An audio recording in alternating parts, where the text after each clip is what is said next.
Hello friends, welcome to my YouTube channel GDS exam solution. साथियों, जैसा कि मैंने बताया था कि इस चैनल के माध्यम से आपके बिहार के विभिन्न प्रतियोगी परीक्षाओं की तैयारी कराई जाती है।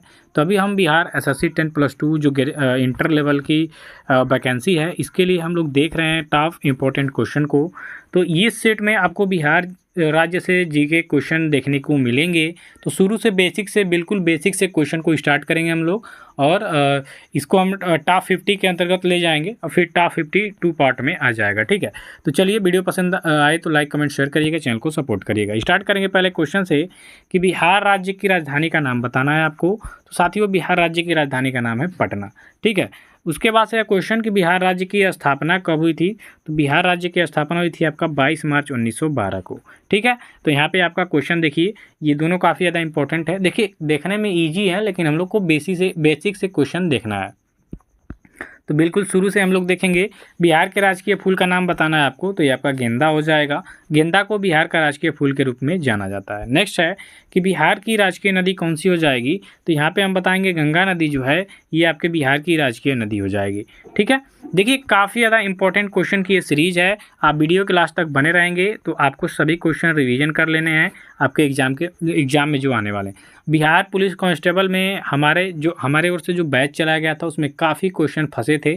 ठीक है, तो ये नालंदा विश्वविद्यालय की स्थापना किस काल में हुई थी। तो नालंदा विश्वविद्यालय की बात करेंगे तो कुमार गुप्त ने करवाया था। ठीक है, गुप्त काल के दौरान। तो ये भी आपका क्वेश्चन काफ़ी ज़्यादा इंपॉर्टेंट है। इसके बाद से है कि बिहार के अभी वर्तमान में मुख्यमंत्री कौन हो जाएंगे। तो नीतीश कुमार जी हैं वर्तमान में बिहार के मुख्यमंत्री।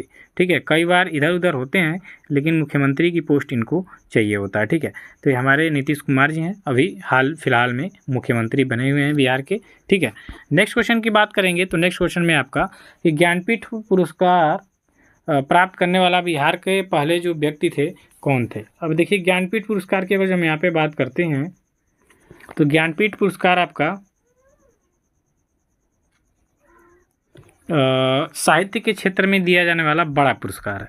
याद रखिएगा, अगर जो आपके क्वेश्चन में आता है कि ज्ञानपीठ पुरस्कार किस क्षेत्र में दिया जाता है, तो ये साहित्य के क्षेत्र में दिया जाने वाला बड़ा पुरस्कार है। उसके बाद है डॉक्टर रामधारी सिंह दिनकर, ये एक लेखक कवि हैं। इनको सबसे पहले बिहार के पहले व्यक्ति हैं जिनको ज्ञानपीठ पुरस्कार प्राप्त हुआ था। इसके बाद से है कि बिहार का राजकीय पशु क्या है। तो बिहार का राजकीय पशु हो जाएगा आपका बैल। ठीक है, बैल किस राज्य का राजकीय पशु है साथियों। तो ये आपके हो जाएगा वो बिहार का। ठीक है, नेक्स्ट है कि बिहार का राजकीय पेड़ कौन सा हो जाएगा। तो पीपल का पेड़ आपने सुना होगा, पीपल का पेड़ बहुत ही पवित्र माना जाता है। ठीक है, तो पीपल का जो पेड़ है ये बिहार का राजकीय पेड़ हो जाएगा। ठीक है, नेक्स्ट है कि बिहार में सर्वाधिक जनसंख्या वाला जिला आपका पूछ रहा है कौन सा है। ये क्वेश्चन काफ़ी ज़्यादा इम्पोर्टेंट है। तो बिहार में सर्वाधिक जनसंख्या वाला जिला आप देखेंगे तो पटना हो जाएगा आपका। ठीक है, इस क्वेश्चन का राइट आंसर पटना हो जाएगा। इसके बाद से है कि बिहार का सबसे ठंडा स्थान कौन सा हो जाएगा। तो बिहार का सबसे ठंडा स्थान देखेंगे तो ये आपका बांका है। ठीक है, चलिए, तो इसके बाद से है कि बिहार का राजकीय वृक्ष की बात करेंगे तो ये आपका पीपल हो जाएगा। जस्ट हमने चर्चा किया इस क्वेश्चन पे। ठीक है, और बिहार का सबसे ठंडा स्थान आपका बांका हो जाएगा। ये भी काफ़ी ज़्यादा इंपॉर्टेंट है, चर्चा में क्वेश्चन रहने वाला है, तो इसको आप वेरी इंपॉर्टेंट किए रहिएगा। ठीक है, चलिए, अगला है, ये तो हो ही गया है। बिहार का सबसे बड़ा शहर की बात करेंगे तो ये आपका पटना हो जाएगा। पटना की बात करेंगे तो पाटलिपुत्र भी पहले ये रह चुका है। ठीक है, राजधानी के रूप में। तो बिहार का सबसे बड़ा शहर देखेंगे तो पटना भी है उनमें से। और बिहार की राजकीय भाषा की बात करेंगे तो पहले स्थान पे हिंदी और उर्दू आता है। देखिए, पूछता है कि बिहार की दूसरी राजकीय भाषा क्या हो जाएगी। ठीक, तो दूसरी राजकीय भाषा की जब बात करेगा तो आपको उर्दू बताना है, और प्रथम पे आपका क्या हो जाएगा, प्रथम पे आपका हो जाएगा हिंदी। ठीक है, तो ये आप याद रखिएगा। इसके बाद से है कि बिहार की किस बोली को क्षेत्रीय बोली का दर्जा मिला है। तो ये मैथिली आपने सुना होगा, बड़ा ही फेमस ये बोली भी है, जगह भी है। तो बिहार की किस बोली को क्षेत्रीय बोली का दर्जा मिला हुआ है। तो आपका मैथिली हो जाएगा। बिहार के पहले मुख्यमंत्री कौन थे। तो ये डॉक्टर श्री कृष्ण सिंह थे। बिहार का सबसे गर्म स्थान कौन सा हो जाता है आपका। तो गया हो जाता है। ठीक है, और देखिए, इम्पोर्टेंट है कि बिहार की सरयू नदी किस नदी में मिलती है। तो ये आपके गंगा नदी में मिल जाती है। बिहार की जो सरयू नदी है किस में मिल जाती है, गंगा नदी में। ठीक है, चलिए, सबसे गर्म स्थान गया, ये सभी रट लीजिए, एकदम मुँहजबानी होना चाहिए। बिहार की मातृभाषा कौन सी हो जाएगी। तो ये आपकी भोजपुरी, जो कि उत्तर प्रदेश में भी आपको देखने को मिलता है भोजपुरी बोलना, और बिहार में भी।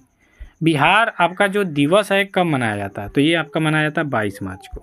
22 मार्च को बिहार दिवस, 1912 में इसकी स्थापना होती है ना बिहार की, तो इसीलिए 22 मार्च को बिहार दिवस के रूप में मनाया जाता है। ठीक है साथियों, बिहार का उच्च न्यायालय आपका कहाँ पर स्थित होगा, ये आपके पटना में हो जाएगा।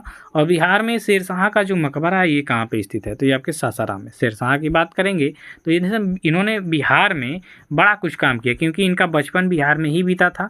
ठीक है, तो बिहार को प्रांतीय जो है, बिहार को प्रांतीय राजधानी के रूप में भी इन्होंने स्वीकारा था। तो शेरशाह सूरी की बात करेंगे तो इनका मकबरा आपके सासाराम में देखने को मिलेगा। बिहार की यात्रा करने वाला प्रथम यात्री कौन था, तो मेगस्थनीज की बात करेंगे, क्योंकि ये पाटलिपुत्र भी था, पाटलिपुत्र में ही था ना, क्योंकि मगध का उस समय चल रहा था मौर्य वंश। और मौर्य वंश में चंद्रगुप्त मौर्य के शासनकाल में ही मेगस्थनीज भारत आए थे, सेल्यूकस निकेटर का राजदूत बन के। बिहार राज्य में कौन सी भाषा प्रचलित है भाई, तो अवधी। चलिए नेक्स्ट है, बिहार राज्य के उत्तर दिशा में कौन सा देश हो जाएगा, तो एक ये आपका नेपाल हो जाएगा बिहार राज्य के उत्तर दिशा में। उसके बाद से है कि बिहार काल में, प्राचीन काल में बिहार को किस नाम से जाना जाता, तो मगध प्रदेश। ठीक है, मगध प्रदेश याद रखिएगा। बिहार में बॉक्साइट खनिज किस जिले में पाया जाता है। अब देखिए खनिज से संबंधित क्वेश्चन आ रहे हैं तो ये काफ़ी ज़्यादा इंपॉर्टेंट है। बिहार में बॉक्साइट खनिज की बात करेंगे तो जिला मुंगेर में ये प्राप्त होता है। बिहार की सीमा किस देश की सीमा को स्पर्श करती है, तो ये नेपाल देश की सीमा से लगा हुआ है, तो ये काफ़ी ज़्यादा इंपॉर्टेंट होगा। नेक्स्ट है कि बिहार में मगध विश्वविद्यालय आपका कहाँ पर स्थित है, तो ये विश्वविद्यालय की बात करेंगे तो ये आपके बोधगया में। कि बिहार में मगध विश्वविद्यालय कहाँ है, तो ये आपके बोधगया में है। बिहार में सबसे कम साक्षरता वाला जिला की बात कर लेंगे तो ये आपका पूर्णिया जिला हो जाएगा। ठीक है, देखिए पूर्णिया जिला क्या है, तो सबसे कम साक्षरता वाला जिला है। याद रखिएगा, जिला से संबंधित क्वेश्चन काफ़ी ज़्यादा इंपॉर्टेंट होंगे भैया, मैं पहले बता दे रहा हूँ। जनसंख्या में बिहार का सबसे छोटा जिला, तो ये आपका शेखपुरा हो जाएगा। जनसंख्या की दृष्टि से बात की है, याद रखिएगा। बिहार के छठ पर्व पर बनाई जाने वाली मुख्य मिठाई कौन सी हो जाएगा, तो ठेकुआ का नाम आपने सुना होगा, ये भी कभी कभी क्वेश्चन आपके एग्जाम में आ जाता है कि बिहार में छठ के पर्व पर खस्ता, जिसको हम लोग आम भाषा में बोलते हैं, बनाई जाने वाली मुख्य मिठाई, तो ठेकुआ याद रखिएगा। बिहार दिवस की बात करेंगे तो वही 22 मार्च को, बार बार ये क्वेश्चन आ रहा है, रिपीट हो रहा है, याद रखिएगा इसको। बिहार में सबसे कम जनसंख्या किस जिले में है, तो सबसे कम जनसंख्या जस्ट हमने बताया अभी शेखपुरा में है, तो यहाँ पे आप देखिए काफ़ी ज़्यादा इंपॉर्टेंट है। देखिए बिहार राज्य से संबंधित क्वेश्चन मैं इसलिए कर आ रहा हूँ लगातार, क्योंकि बिहार राज्य से क्वेश्चन 5 से 4, 5, 6 या उससे अधिक भी क्वेश्चन आपको देखने को मिल सकते हैं। तो छोटे छोटे क्वेश्चन से हम लोग कवर करते हुए, और बिहार राज्य का जो भी इतिहास, भूगोल, अर्थशास्त्री, सब इकोनॉमिकल जो व्यवस्थाएं हैं सब लोग देखते चलेंगे। तो मैं ऐसे नहीं लेके आऊँगा, सभी एमसीक्यू कराया जाएगा। ये तो मान लीजिए कंटेंट मिल गया तो आपके समक्ष मैंने रख दिया, लेकिन सबका एमसीक्यू मैं लेके आऊँगा। ठीक है, बिहार में किस जिले में सबसे कम लिंगानुपात हो जाएगा, तो ये आपका मुंगेर जिला हो जाएगा। चलिए ऐसे ही क्वेश्चन देखते रहिए, मज़ा आए तो लाइक कमेंट से देखिए। टाइमली मैं वीडियो नहीं दे पा रहा हूँ, उसके लिए क्षमा प्रार्थी, क्योंकि बड़ा समस्या चल रही है भाई। बिहार राज्य का प्रतीक चिन्ह क्या हो जाएगा, तो 2 स्वास्तिक चिन्हों से घिरा हुआ बोधिसत्व। ठीक है, बिहार का सबसे कम जनसंख्या घनत्व वाला जिला हो जाएगा आपका कैमूर। ये भी इंपॉर्टेंट है, सभी क्वेश्चन इंपॉर्टेंट है, और मैं बार बार बता रहा हूँ साथियों, क्योंकि छोटे छोटे क्वेश्चन से लेके बड़े बड़े क्वेश्चन आपने बिहार पुलिस कांस्टेबल में भी देखे होंगे, क्वेश्चन ईजी आए थे। निम्न में से बिहार में कहाँ पर सूती वस्त्र उद्योग केंद्र नहीं है, तो शाहपुर में नहीं है। बिहार की राजधानी पटना का पुराना नाम यहाँ पे देखिए, तो पाटलिपुत्र, पाटलीग्राम, कुसुमपुर, अजीमाबाद, ये सभी पटना के नाम है। पाटलिपुत्र, पाटलीग्राम, कुसुमपुर और अजीमाबाद, ये सभी क्या है आपके, तो बिहार की जो राजधानी पटना है इनका पुराना नाम है। बिहार के लोगों का जो मुख्य जीविका का मुख्य साधन हो जाएगा, तो ये आपका सभी लोग जानते हैं कृषि, क्योंकि भारत एक कृषि बाहुल्य क्षेत्र है। ठीक है, सोनपुर नगर किस नदी के तट पर स्थित है, सोनपुर की बात करेंगे तो इसको सब समझिए कि जो सोनपुर मेला लगता है, पशु मेला, ये आपके एशिया में बड़ा एक पशु मेला लगता है आपका सोनपुर में। ठीक है, सारण जिले में पड़ता है। बिहार के कितने प्रतिशत क्षेत्र में कृषि की जाती है, तो लगभग 60% मान के चलेंगे। बिहार के वर्तमान राज्यपाल तो वही हैं आपके श्री राजेंद्र विश्वनाथ आर्लेकर, इनसे भी क्वेश्चन आ जाएगा आपके एग्जाम में देखने को, तो ये काफ़ी ज़्यादा इंपॉर्टेंट रहेंगे। बिहार में विधानसभा की कितनी सीट हो जाएगी, तो 243। दिल्ली की राजगद्दी पर बैठने वाला पहला बिहारी था, तो मैंने शेरशाह सूरी का नाम बताया अभी। ठीक है, चलिए बिहार में फाग राग के गीतों की रचना किसने की थी, तो बिहार में फाग राग ये नवल किशोर सिंह ने किया था। बिहार के किस जिले में जायद की फसल नहीं बोई जाती है? तो सिंह भूमि, ठीक है, वही खीरा काकड़।